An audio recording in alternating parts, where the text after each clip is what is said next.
In the summer of 1462, the most powerful army on earth marched into Wallachia.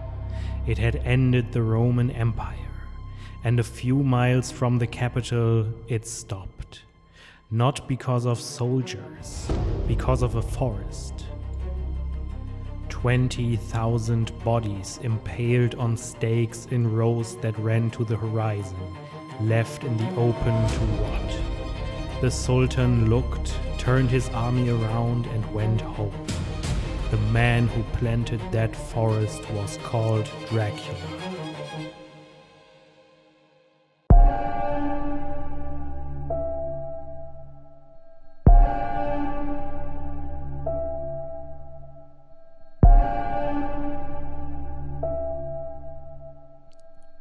Like and subscribe.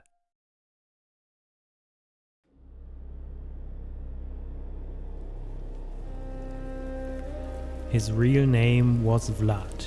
He was the third of that name to rule Wallachia, a small Christian principality crushed between the kingdoms of Europe and the rising Ottoman Empire.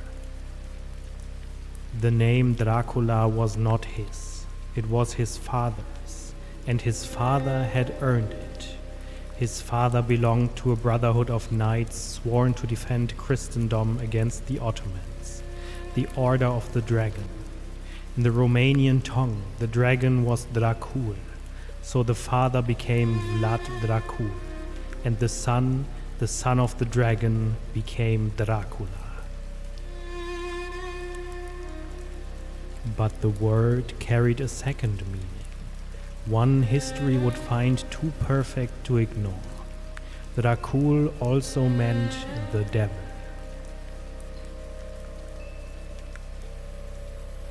When Vlad was a boy, his own father handed him and his younger brother Radu to the Sultan as collateral. If the father broke his word, the children would pay. The two boys grew up as prisoners, never certain which morning might be their last. They came out of it opposites. Radu learned to charm his captors and belong among them. Vlad learned something colder, what fear could do to a person, because for years he was the one afraid. Then word came from home. The boyars, Wallachia's own nobles, had turned on his family. His father had been killed in the marshes.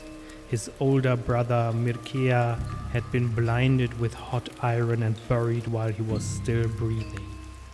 Vlad came home to take a throne soaked in his family's blood.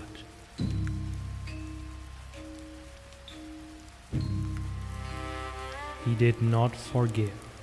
His first act as ruler was not coronation. He invited the boyars he blamed for his father's and brother's death on an Easter feast, and by the end of it, the older ones were impaled, and the rest were marched into the mountains in chains to build him a fortress until they died of the work. This became his signature. Not the sword, not the axe, the stake. Impalement is a deliberately unbearably slow death. A body raised on a sharpened pole could take hours, sometimes days to die, and Vlad used it as policy, on thieves, liars, the corrupt, on enemies, on anyone who threatened the order he was building out of the chaos that had killed his family. And here is the part that should stop you. It worked. Crime in Wallachia very nearly vanished. The country had learned exactly what kind of man now ruled it. He had turned an entire country into a place too frightened to do wrong. Then came 1462, and the Sultan arrived to collect. Mehmed II was the most powerful man alive. He had conquered Constantinople at 21, and his army outnumbered anything Vlad could field 3-1. so Vlad never gave him a field. He emptied the land before the advancing army, poisoned the wells, burned his own villages and crops so there was nothing left to eat. He sent men thick with plague into the enemy camp to spread disease. And when Mehmed's exhausted, starving army finally neared the capital of Targovishte, Vlad had left them his reply: the forest of the impaled. Around 20,000 prisoners and captured soldiers, raised on stakes across the valley, arranged in deliberate rows. The man who had ended the Roman Empire turned his army around and went home. The stories only darkened: that he dined calmly among the dying, that he gathered the poor and the sick at a feast and burned them alive, because he said no one in his country should ever suffer want. Some of it was true, some of it was propaganda, all of it was believed.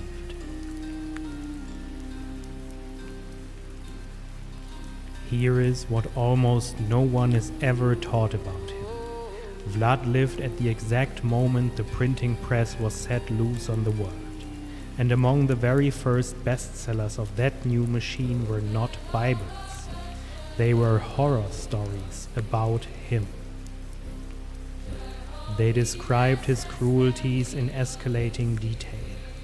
Many were printed by Saxon merchants from Transylvania, men whose towns Vlad had raided, whose people he had impaled by the hundreds. They were his enemies, and now they were the authors of the only version of him most of Europe would ever read. So in the West, his name turned into a synonym for inhuman cruelty. But travel east into Romania, into the Slavic chronicles, and you meet a different man. There, Vlad is close to a national hero, the prince who refused to kneel to an empire, who held the line for Christendom while greater powers looked away. The same man, the same acts, two completely opposite people. Which one is real depends entirely on who was holding the pen. In the end, it was his own brother who finished him. Radu, the boy who had learned to belong among the Ottomans, came back at the head of a Turkish army as the Sultan's chosen prince. Two brothers raised in the same prison, on opposite sides of the same war. Vlad lost his throne, was imprisoned for years by the very Christian king he had bled to protect, and died in battle around the winter of 1476.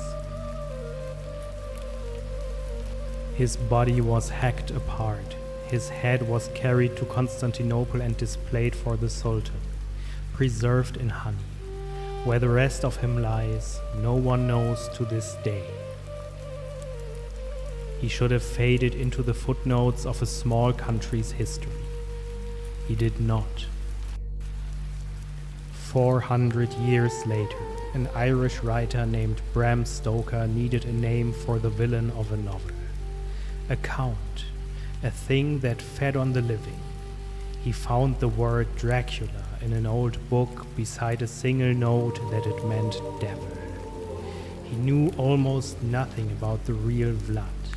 He took the name, nothing else, and gave it fangs. And with that, the man was erased. The impaler who turned back a sultan became a black cape and a Halloween costume. A monster that never existed, wearing the name of one who did. The pamphlets made him a madman. The chronicles made him a hero. The novel made him a vampire. His name was Vlad. He ruled a country almost no one remembers, and fought an empire everyone forgot. And the only thing the world chose to keep was the one part of him that was never true. That is the real horror of Dracula, not the stake, the forgetting.